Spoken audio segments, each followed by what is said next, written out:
Hola a todos, un nuevo domingo. ¿Cómo están acá en la Agricultura 92.1 en Santiago y también en todas nuestras plataformas digitales? Acuérdense que este programa Inspírate sale hoy a las 8 de la noche en Agricultura TV y también estamos en la televisión, en Zapping TV en el canal 182, donde también van a poder ver este programa y muchos otros. Así es que hoy le quiero dar bienvenida no solo a todos nuestros auditores, sino que también a todos nuestros televidentes y también a todos nuestros computer videntes también a través de YouTube. Así que sean todos bienvenidos a esto, a Inspírate.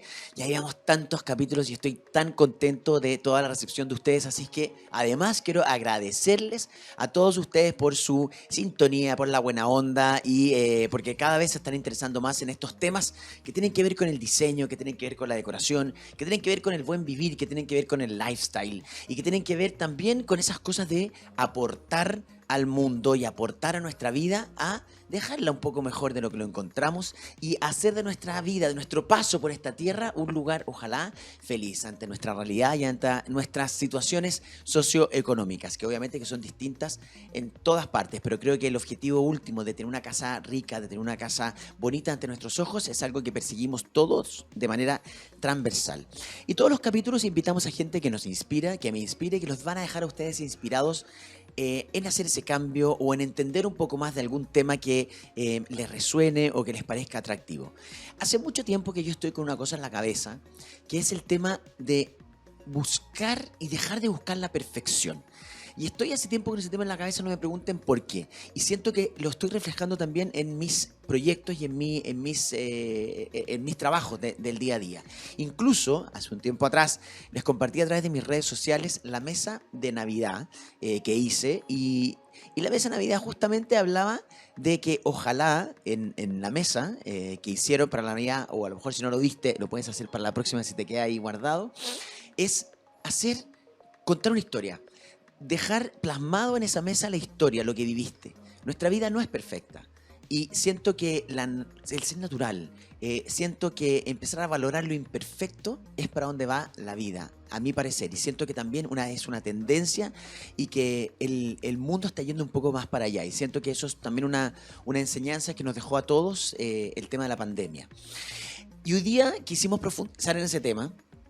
Y hay un concepto que a lo mejor muchos de ustedes manejan y lo conocen, que es el wabi-sabi, que viene de las culturas orientales, principalmente de Japón. Entonces buscamos en todo Chile quién es el experto y quién más sabe de cultura japonesa y nos encontramos a José Pablo Guajardo, y que le quiero dar la bienvenida a Inspírate. ¿Cómo estáis, José Pablo? Bienvenido a Inspírate.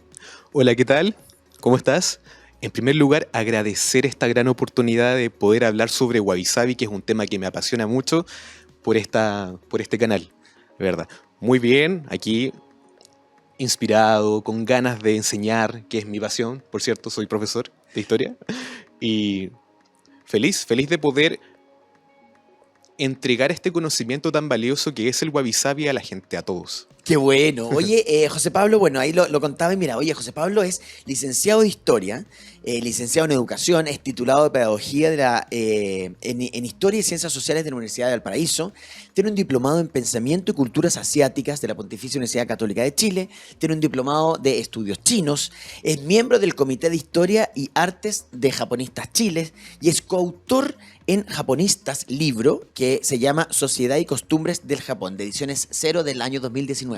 Oye, pero para ser tan puer, tener ese tremendo currículo, te felicito.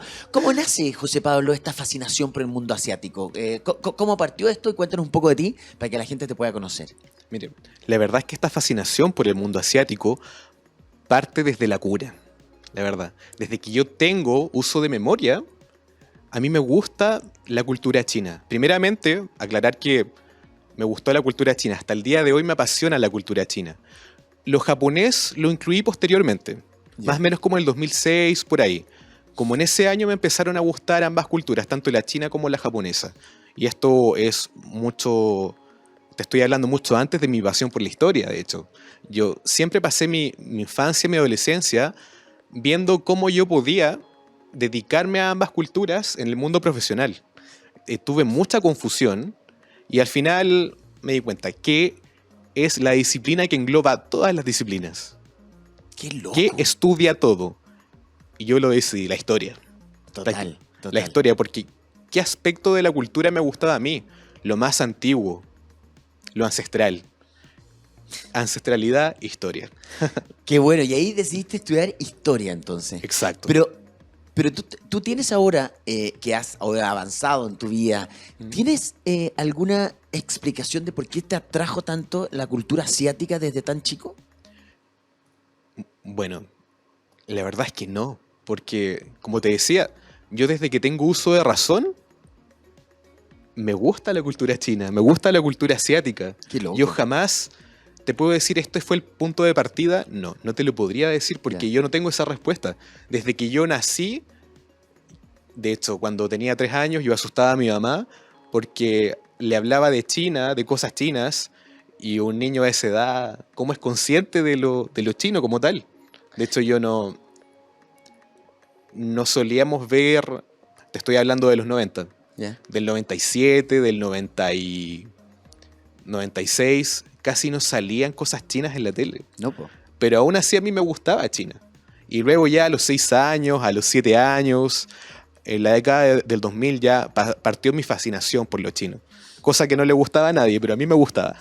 Oye, espérame, y partiste entonces con el tema chino, de la historia china, y luego pasaste a fascinarte con la historia japonesa.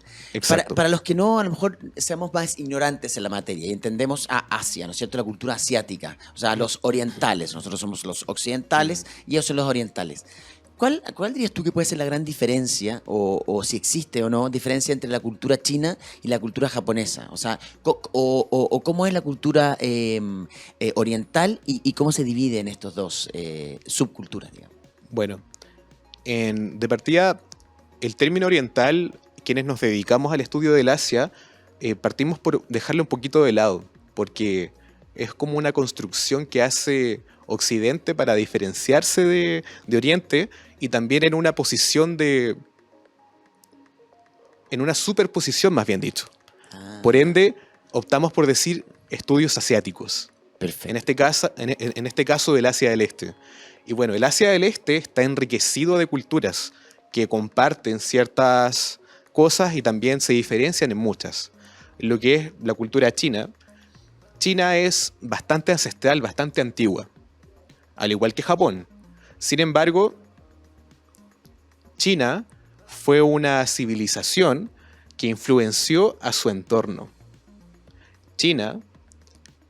En China se desarrolló la base de muchos aspectos de la cultura coreana, de la cultura japonesa, del país que hoy en día es Vietnam, Perfecto. etc. Pero una vez que China aportó una parte, pero estas demás culturas también se fueron desarrollando autónomamente, sobre todo Japón. Japón siempre se caracterizó en este caso por adoptar elementos culturales, pero luego japonizarlos. Perfecto. Añadirle, algo así, coloquialmente, su propio pino, algo así. Oye, espérame, entonces, déjame ver si entendí bien. China es anterior a Japón. Anterior a Japón. Perfecto. Claro, de hecho, perfecto. en China existió un ejemplar de Homo erectus. Ah, no te creo. Claro, llegó el Homo erectus a China. Homo erectus, para que sepan, es el hombre parado, digamos. Claro. Es el primer hombre, digamos. ¿Quién descubrió el fuego? Claro. ¿Quién usaba el fuego? ¡Wow! Sí, y luego, en este caso, la agricultura surgió primero en China que en Japón. Ya, o sea, por eso podemos decir de que China es como la cultura madre, digamos. Es como Muchos mencionan a China como la cultura madre, Ya. quien aportó los elementos claves para que surgieran otras civilizaciones. Y metiéndonos al tema de Japón, ¿cómo Japón qué cosas empezó a rescatar y qué cosas empezó a cambiar? Me imagino que estos son años de años de años. Estamos hablando además de muchos años antes de Cristo. La cultura japonesa es una cultura ancestral. Claro. De hecho, algo curioso de la cultura japonesa es que hubo una cultura mesolítica. Ya. Eso quiere decir que antes del Neolítico, antes del descubrimiento de la agricultura como tal, de la ganadería, hubo una cultura mesolítica llamada la cultura Yomón, que estuvo desde aproximadamente el 11.000 a.C. hasta el 300 a.C. Ellos no tenían una agricultura planificada.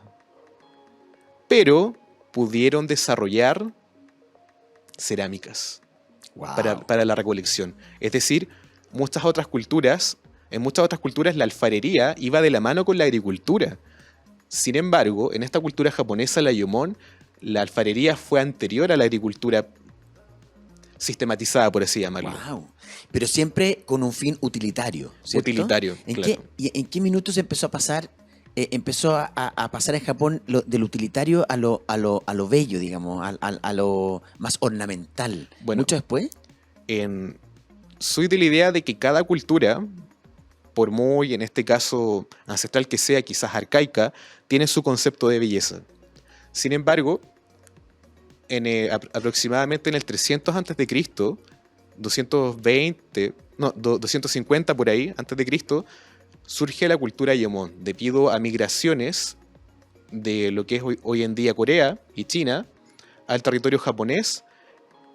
Y en esas migraciones se llevaron conocimientos ancestrales de herrería, de agricultura y otros elementos culturales que pernoctaron en Japón. Y en base a esas influencias y lo que ya se estaba formando en Japón, empieza de partida el neolítico japonés, empieza la agricultura en Japón, la ganadería, y también se van desarrollando oficios. Y entre los oficios estaban los artesanos. Qué bonito. Los alfareros, quienes se encargaban de, por así llamarlo, del arte, de la cultura. Qué bonito. Oye, a mí siempre me ha encantado el tema de la cultura japonesa. De verdad que me declaro, es uno de los países que no conozco y que de verdad, o sea, sí o sí voy a conocer de alguna manera antes de morirme. He estado en China, no he estado en Japón. Y siempre he admirado a los japoneses como esta cosa de lo justo, como de la justeza como tal, de esa palabra. Te fijas como que nada sobra y nada falta. Es como lo perfecto. A mí parecer, lo perfecto dentro de esta justeza. ¿Lo ves? ¿Es tan así? ¿Es una percepción mía? ¿O tú que eres un estudioso de la cultura japonesa es así? Bueno, la verdad es que soy de la idea de que ese pensamiento, de lo perfecto, de lo sobrio, es ligado a la estética wabi-sabi, al tema que nos compete el día de hoy. ¿Por qué razón? Porque al occidental le gusta la sobriedad. Y la estética wabi-sabi, una de sus características principales es la sobriedad, lo simple. Sin embargo, en Japón, además de la estética wabi-sabi, existen otras estéticas que también tienen su lugar. Sin embargo, la que ha obtenido ciertamente la primacía en Japón es la estética wabi-sabi. Es decir, es la más extendida, ¿Qué es? la que los japoneses en sí valoran. ¿Qué es wabi-sabi? A lo mejor porque la gente no sabe qué es wabi-sabi. Muy amplio. Sí. Es un concepto, la verdad, demasiado amplio. Pero hay teóricos. ¿Ya? Por ejemplo, la académica María Elvira Ríos, que es una académica chilena que se dedica a la estética, específicamente a los estudios del budismo en China, ella afirma que los términos wabi-sabi tienen su origen en China, pero fueron desarrollados a Japón y sugieren cualidades como efímero, melancolía, humildad, etc. Por otra parte, Leonard Cohen, que también es una eminencia del wabi-sabi, postula de que el wabi-sabi es la apreciación estética de la evanescencia de la vida y que nos lleva a ser conscientes de la propia mortalidad de las cosas. Wow. Por otra parte, Daniela López, que también es chilena, nos afirma que el wabi-sabi evoca una pena, una tristeza, una melancolía, porque aquello que se observa, que se contempla, va a caducar, de cierta forma. Wabi-sabi tiene muchas dimensiones, que ya lo vamos a ir detallando, pero me gusta resumirlo en 3 ámbitos que, de cierta manera, son más simples. La belleza de lo efímero, la belleza de la imperfección y la belleza del paso del tiempo en los objetos. Qué bonito. Es que estoy como elevado, porque ¿sabéis lo que me pasa a mí? Que siento que es tan bonito el tema del paso del tiempo en los materiales, en los objetos. Muchas veces me pasa en proyectos que ahora nosotros estamos llevando ahora a la actualidad, en proyectos que uno desarrolla, o mucha gente que tú oyes decir, no quiero que se me raye, no quiero que se ensucie, no quiero que se manche. Y yo digo, es que si se raya, si se ensucia y si se mancha, es parte de tu historia. Puede contar una historia. No sé, el piso de madera, por ejemplo. Que la gente de repente dice, no, es que el piso de madera no lo quiero poner en mi casa porque se raya entero, o el mármol El no, piso porque se flotante que mancha. está en- Entonces pongamos el de plástico. Pongamos el que imita a y que sea más fácil de mantener. Sí, puede tener algo, ¿no es cierto? Y puede que te dure en el tiempo. Pero la belleza del piso de madera rayado, la belleza del mármol manchado, es una belleza que trasciende en el tiempo, que cuenta una historia y que siento que es la belleza del material. Todos envejecemos. Lo siento, en el alma, señora, señor, usted que está oyendo. Usted va, o sea, le van a hacer, por más botox que se chante, le va a salir arruga igual. Entonces, siento que ahí es cuando uno conecta con esta cultura. Y siento que los japoneses conectaron hace millones de años, no millones, pero miles de años atrás, ¿o no? La cultura, más que la cultura, la cultura oriental, digamos, voy a hablar de la cultura asiática, ¿cierto? Porque en el fondo ya lo aprendimos antes. Tiene algo de eso, ¿no? Exacto. De hecho, el wabi-sabi nos insta a hallar la belleza en lo ruinoso, la belleza en el óxido, la belleza en el hollín, la belleza de lo gastado. De hecho, ya lo vamos a explicar. El wabi-sabi te confronta, de cierta forma. Al occidental lo confronta, porque pensemos al occidental como un sujeto obsesionado quizás con la pulcritud, con la perfección, con la luz. Sin embargo, la estética wabi-sabi, si bien nos agrada por su sobriedad, tiene características que por ahí quizás no nos agradarían tanto. Y las vamos a ir descubriendo en Las esta vamos a ir conversación. descubriendo. Por ejemplo, el tema de las sombras. Para Occidente, mientras más iluminado, y eso lo dice Junichiro Tanizaki, que voy a hacer una mención, una recomendación de Andrea Ladino, que también es japonista, en su ensayo El elogio de las sombras. Dice que la cultura japonesa es una cultura de la sombra, una cultura que está adaptada a la sombra y que hace a la sombra, a la oscuridad, como parte de lo cotidiano. Y está lejos de representar tristeza, algo lúgubre, algo desagradable, ¿no? De Qué hecho, bonito, qué todo en la bonito. sombra hace que se vea más bello. Totalmente, estoy Eso totalmente de es lo que acuerdo con dice. eso y lo vamos a ir profundizando. Tenemos que ir a una pausa en esto que es Inspírate, conversando con José Pablo Guajardo sobre la cultura asiática. ¿Qué tipo de aventura querés vivir? ¿Rexton, Corando, Muso, Muso Grand o Tivoli? Con más de 67 años en el mercado, say yes a tu nuevo Sangyong en sangyong.cl. Toda aventura tiene un punto de partida. Say yes a una nueva aventura en tu vida. Say yes a los modelos 2022 de Sangyong. La seguridad de Corando. La grandeza de Rexton. El estilo de Tivoli. La potencia de Muso y Muso Grand para aventuras más exigentes. Say yes a tu nuevo Sangyong en sangyong.cl. Sangyong, the road to adventure. Ya estamos de vuelta acá en Inspírate, conversando con José Pablo Guajardo. Estamos hablando sobre la cultura asiática y en específico sobre el wabi-sabi. Pero antes de meternos también, bueno, ya hemos ido conversando. ¿Qué es lo que significa wabi-sabi? ¿Se puede traducir wabi-sabi? ¿Es traducible eso o no? A nuestro idioma occidental. De hecho, bueno, tanto en las culturas de Asia, específicamente en el lenguaje chino, muchas, como que un carácter significa algo, otro carácter significa otra cosa, y juntas hacen un concepto. Juntos esos caracteres hacen un concepto. Eso pasa con wabi-sabi.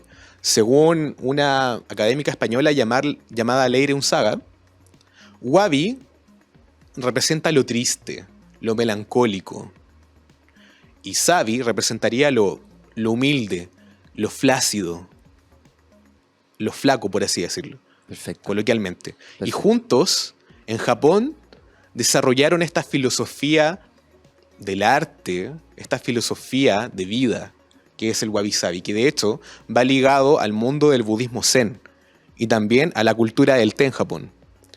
la cultura del té y el budismo zen fueron quienes constituyeron, por así decirlo, este concepto estético y lo llevaron a la luz. Tanto así que permeó todos los demás aspectos del arte japonés como tal. Es que sé que todo lo que tú me estás diciendo me hace sentido. Y dijiste una cosa muy importante al principio del programa también, que a lo mejor por eso nosotros los occidentales nos llama mucho la atención, porque se relaciona mucho con nuestra forma de vivir el wabi-sabi. Más que a lo mejor esta cultura japonesa, más que la cultura china.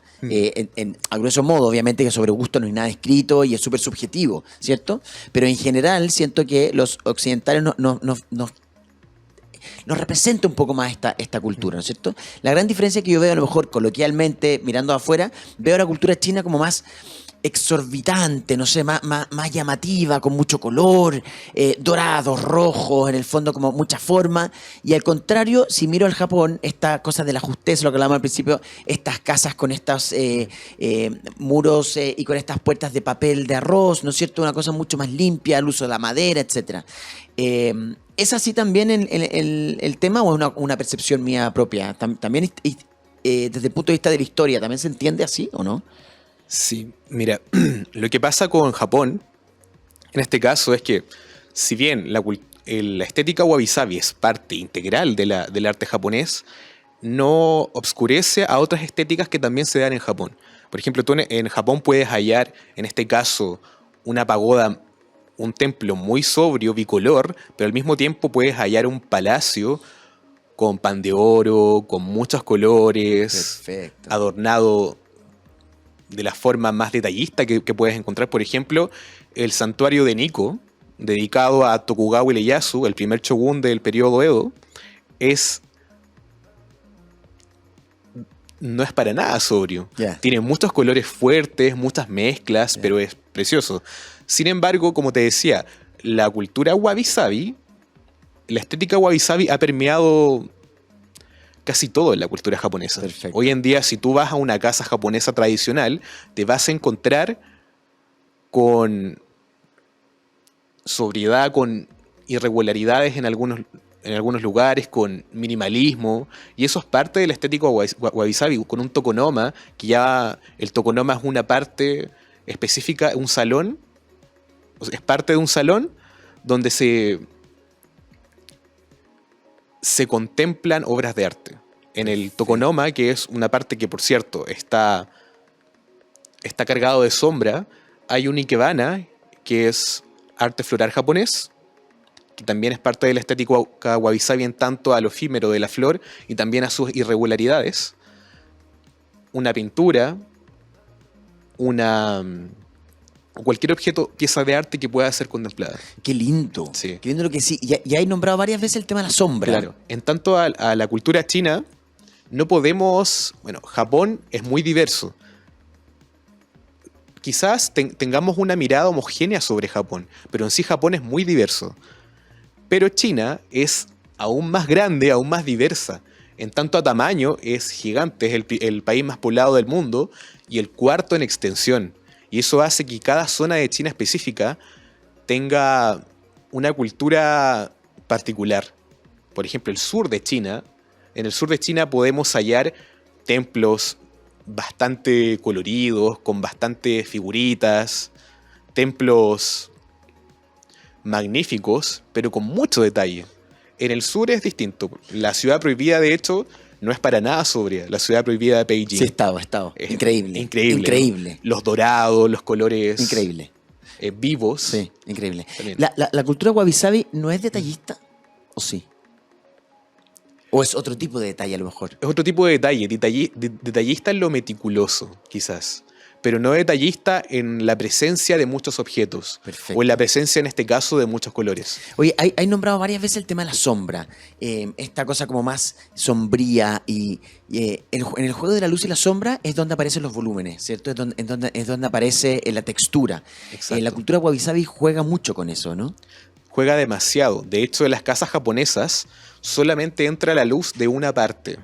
Están esas puertas que son plegables. Sí. No recuerdo muy el nombre en japonés, Ya. pero ¿Sí? se abre hacia el lado y una puerta corrediza y entra la luz. Pero esa luz es tenue. no ilumina, por ejemplo, todo este espacio, que está aquí iluminado. Eso en las casas japonesas tradicionales no ocurre. Solamente una parte, y esa luz acapara el espacio y la sombra cumple su función. Exacto. Hay partes de las casas japonesas que están muy iluminadas por la luz natural en este caso, y otras partes donde no llega la luz. Qué Y también bonito. ahí se cumple una característica de la estética wabi-sabi, que es dar lugar al vacío. Dar ¡Wow! lugar al vacío. Y la sombra, la oscuridad cumple su rol.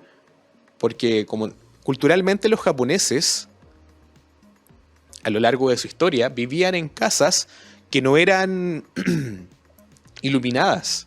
De hecho, los techos, la techumbre de las casas japonesas son muy amplias y dan lugar a la sombra.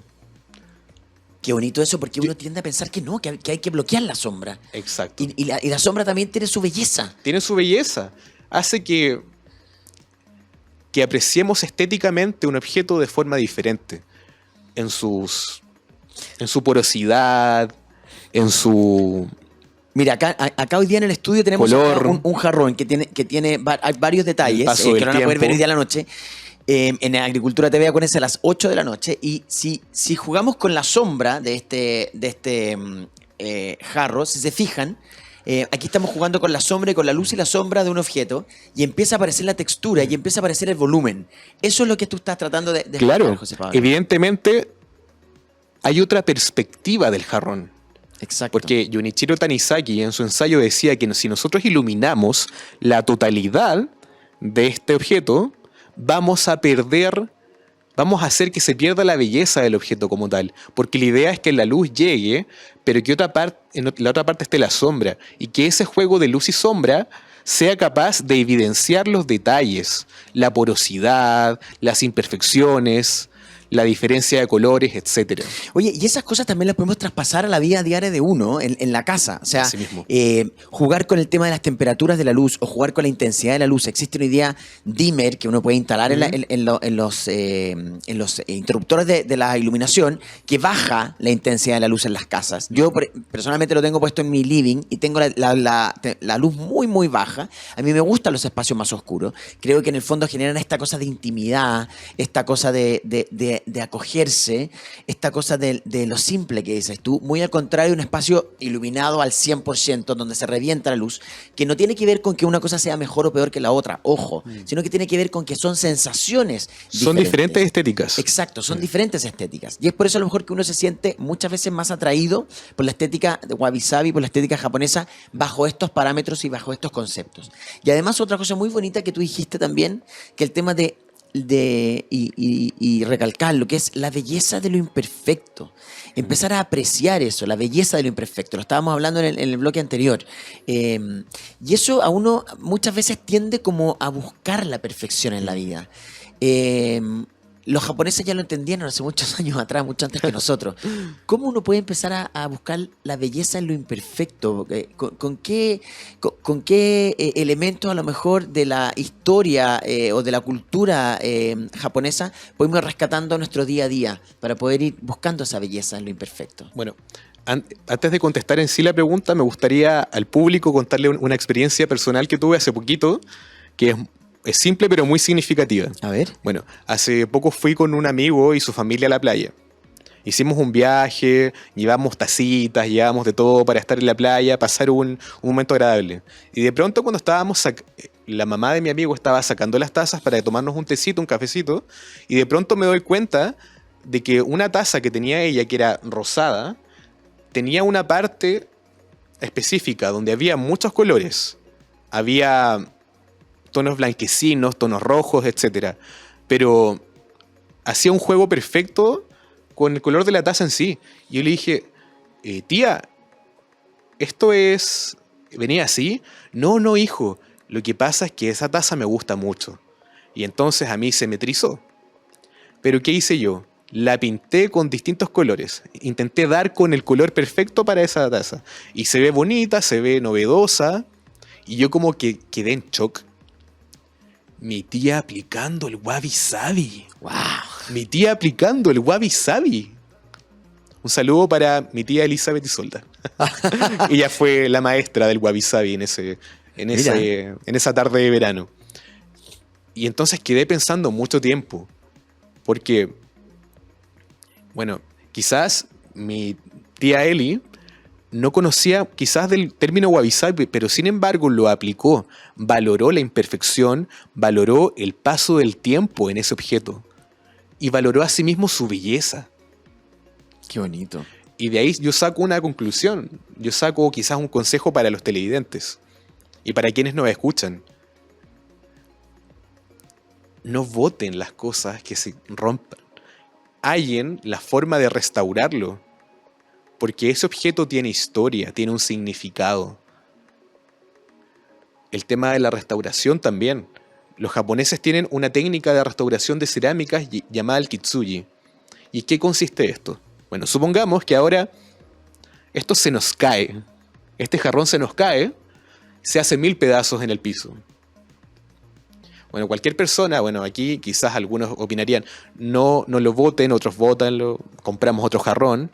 Pero ¿qué haría un ceramista japonés que se dedica al kitsuji?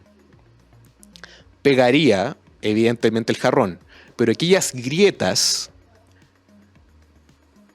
formadas debido al accidente, las pegaría, les añadiría resina de oro en cada una de las grietas que indican, que evidencian ese accidente. En cada una de las grietas por donde se rompió el jarrón, añadiría resina de oro para hacer notar que que ha pasado el tiempo en este objeto. Que este objeto está restaurado en tanto a la estética wabi sabi, en tanto a la belleza de la imperfección, a la belleza de lo efímero y a la belleza del paso del tiempo en las cosas. Hay una característica del wabi sabi que es lo incompleto, lo mudable. Son dos características que se unen a sí mismas. Lo mudable quiere decir que los objetos están en constante cambio. De este término habla Leire Unzaga, que es la académica española. Lo mudable es que esto está en constante cambio, y por otra parte lo incompleto. ¿A qué nos referimos con lo incompleto? De que esta no es la fase final del objeto.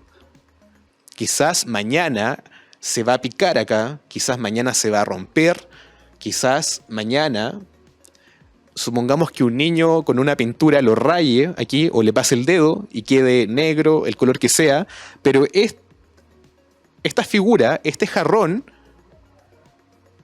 hoy es así, pero mañana quizás puede ser diferente. No es su fase final.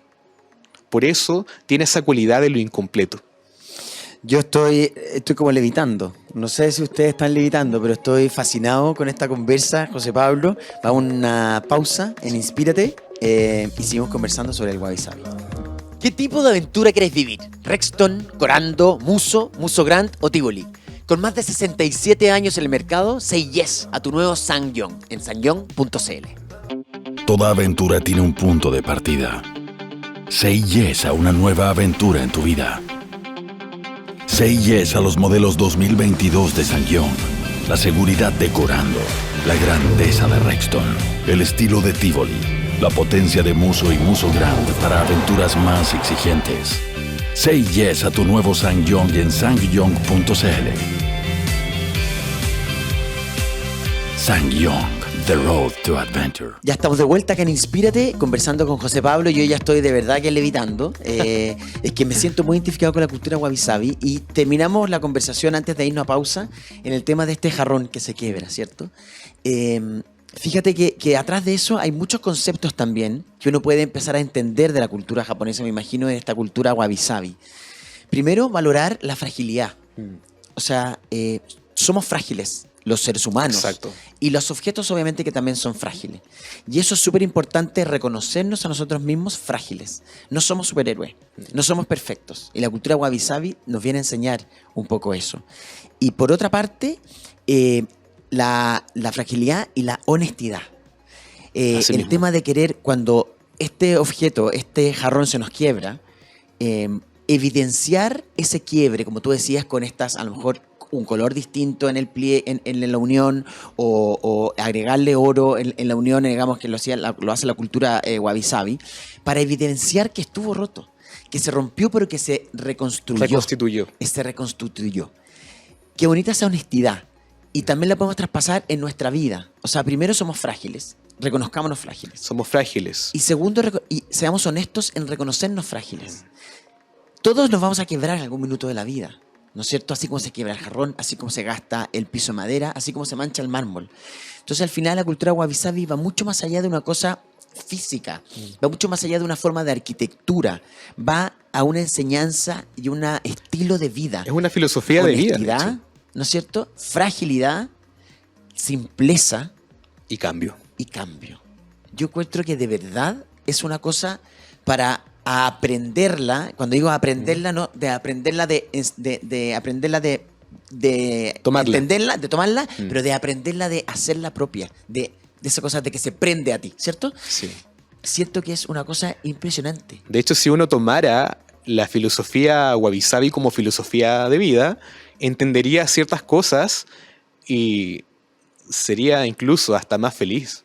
Hasta valoraría más los momentos, porque muchas veces pasa de que tienes un día al 90%, no al 100%. Pero obvio, si todos tenemos... Claro, pero hay personas que le dan más énfasis al 10% negativo que al 90% positivo.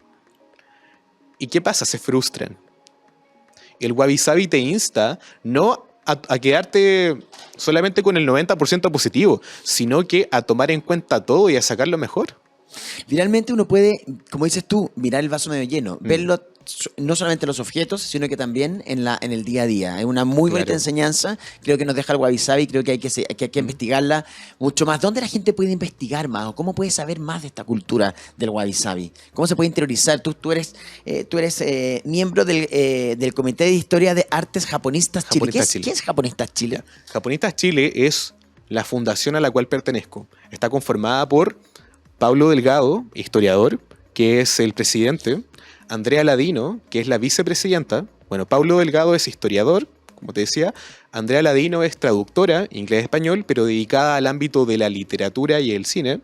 Javiera Vega, que es profesora de inglés, dedicada también a la literatura, al cine también.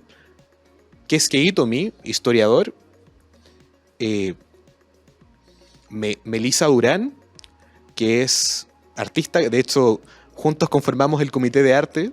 También a ella le encanta la cultura tradicional, ahí compartimos muchos elementos. René Díaz, encargado del comité audiovisual.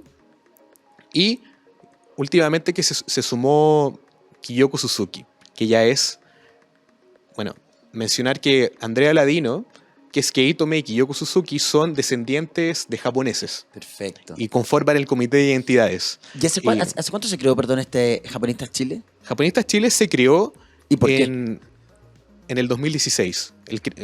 Quien lo creó fue Paulo Delgado, presidente actual de la fundación. Partió como una asociación, porque a Paulo, al igual que muchos, a quienes nos interesa el mundo de Asia, nos sentíamos muy solos. Sentíamos que pocos compartían los intereses que nos caracterizaban como personas. Y entonces él decidió crear Japonistas Chile y empezar a estudiar las manifestaciones de la cultura japonesa en Chile. ¿Y nosotros alguien puede acceder a información en Japonistas Chile? ¿Cómo me puedo relacionar yo como normal en Japonistas Chile?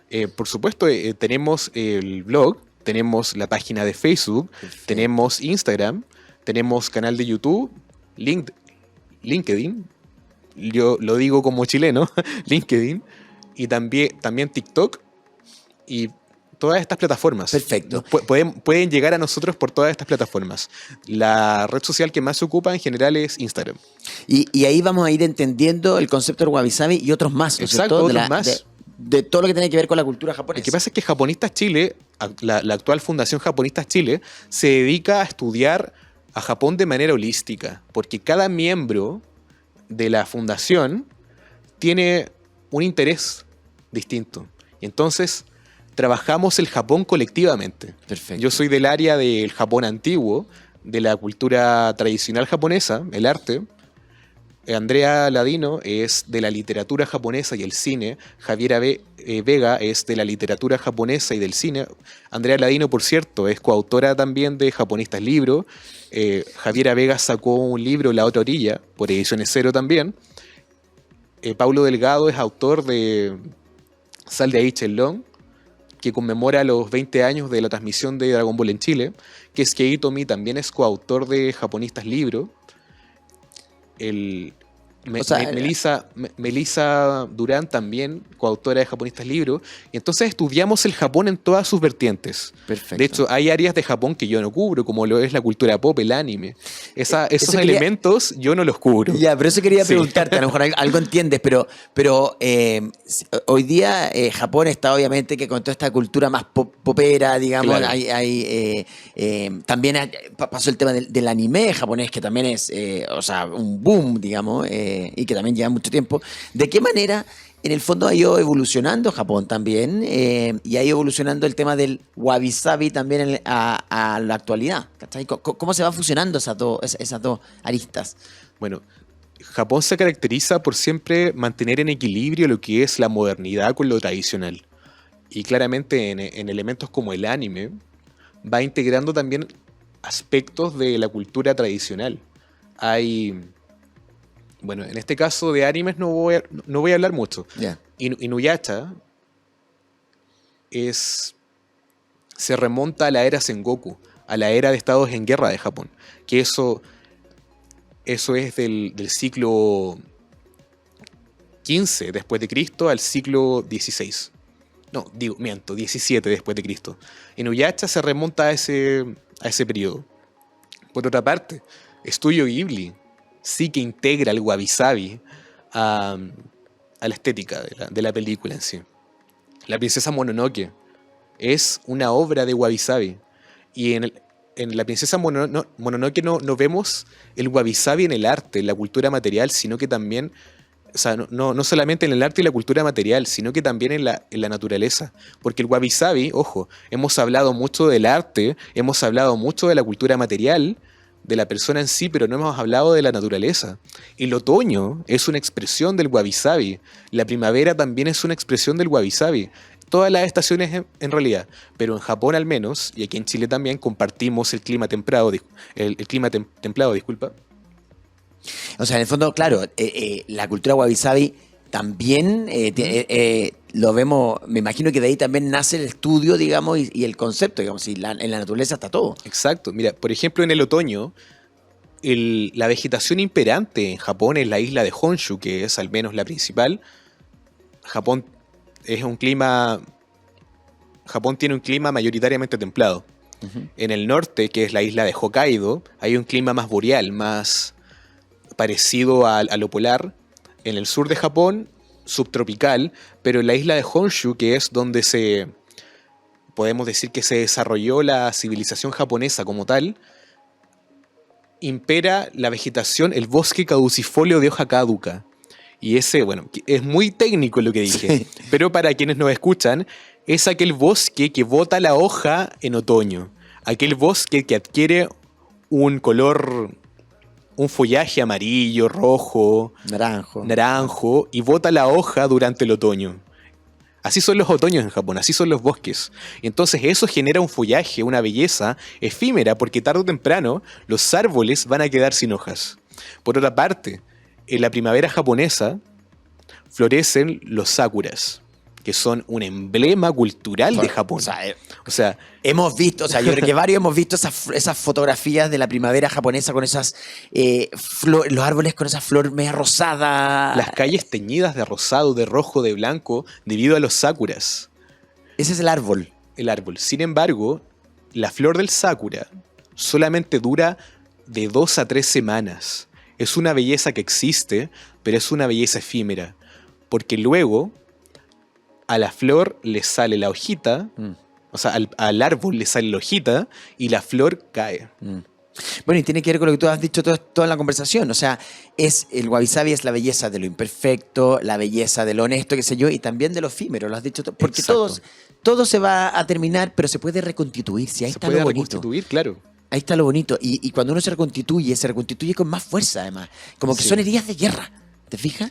Eso, y que se noten las heridas, porque también es parte de tu belleza, es parte de lo que viviste, es parte de tu historia personal y también de los objetos. De hecho, quería hacer una Dale. intervención.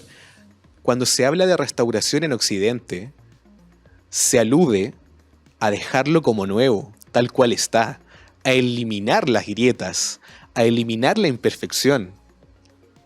Y eso, para un japonés, es sabotear de cierta forma el objeto. Lo que hay que hacer en este caso, según los japoneses, es restaurar, pero haciendo notar que pasó aquel acontecimiento, que hubo percudido, que hubo óxido. De hecho, Junichiro Tanizaki, lo voy a mencionar mucho, menciona que los japoneses adoran el ojin que se arma por debajo de las cerámicas de los Exacto. lacados debido al fuego. Exacto. A los japoneses les gusta las grietas de la madera, que los objetos de madera se note que son de madera. Oye, qué Son increíble. cosas que a los japoneses les fascinan, les encantan. Oye, José Pablo, yo estoy fascinado con esta conversación. De verdad que me he sentido muy identificado con muchas de las cosas que has hablado. Me ha hecho mucho sentido. Y insisto, yo siento que a lo mejor la gente no conoce el concepto wabi sabi, pero sí lo practica en sus casas y en su forma de vivir. Estamos ya a pocos minutos de terminar. No sé si, José Pablo, queréis decir algunas palabras o alguna conclusión a las personas que nos están hoy día viendo y oyendo en la radio. Exacto. No, igual me gustaría dejar en claro que wabi sabi no remite únicamente a lo imperfecto. Es una dimensión del wabi sabi, pero no es la única, no es el límite. El wabi sabi no termina en lo imperfecto. También es el paso del tiempo en las cosas, es también lo efímero. Por ejemplo, nosotros admiramos una flor de cerezo, vemos, oh, qué hermosa, qué perfecta. Claro, pero tenemos que asumir que esa perfección tarde o temprano va, A terminar. es decir, va a sucumbir ante lo mudable. Pero va a Entonces, aparecer otra belleza. Claro, va a aparecer otra belleza, claro. Exacto. Y entonces, el hecho de que la flor esté ahí intacta también es wabi sabi, porque somos conscientes de lo efímero. Y también sentimos esa melancolía, porque esa flor de cerezo, tarde o temprano, va a perecer.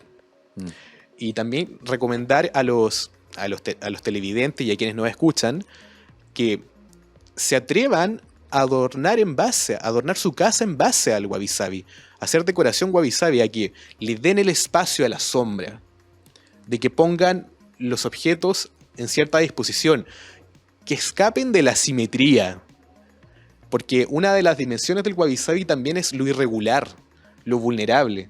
En general, las cosas wabi sabi, los objetos wabi sabi podemos tocarlos y son vulnerables al cambio, son susceptibles a que se rompan, etc. Por ejemplo, esto es demasiado frágil. Demasiado José Pablo frágil. está mostrando un platito japonés. Donde hay una mujer Exacto. tradicional Que japonesa. es de cerámica. Sí.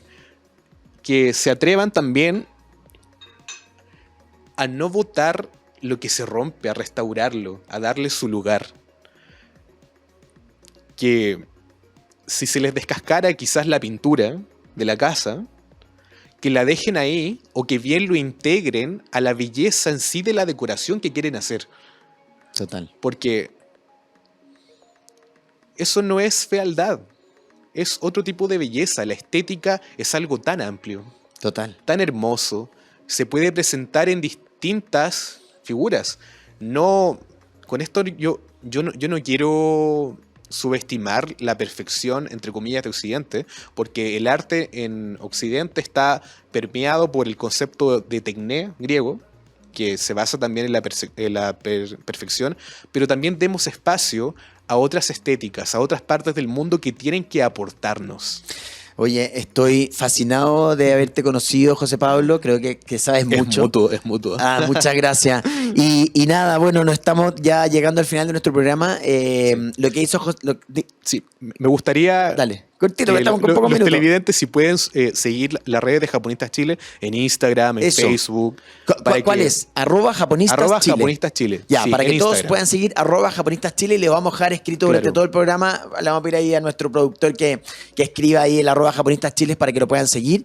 Y nada, yo hoy día, quedándome con lo último tuyo, yo siento que el wabi-sabi o la cultura de lo imperfecto no es mejor o peor que la cultura de lo perfecto, que a las personas que les gustan los espacios llenos de luz no es peor o mejor que los que nos gustan los espacios con más luz y sombra. Más sombra, claro. Pero sí entender que es una cultura que es maravillosa, que lo pueden investigar y que sí siento que nos deja mucha enseñanza, la enseñanza de lo frágil, la enseñanza de la humildad, la enseñanza de lo honesto y la belleza, encontrar la belleza en lo imperfecto, ¿cierto? Así es que yo creo que nos quedamos con eso. Muchas gracias, José Pablo, por haber Muchas venido hoy gracias a día ti, muchas gracias a todos por el espacio. a Inspírate. Saludos a todos los de Japonistas Chile En tu y nombre. espero que vayan creciendo en esta comunidad maravillosa. Y a todos ustedes dejarlos invitadísimos a que sigan este programa hoy en la noche a las 8 en Agricultura TV y también en el canal 182 de Zapping TV. Nos vemos nosotros en un próximo capítulo. Que estén bien, que tengan una gran semana y acuérdense siempre, lo imperfecto es también belleza. Chao pescado, nos vemos muy luego.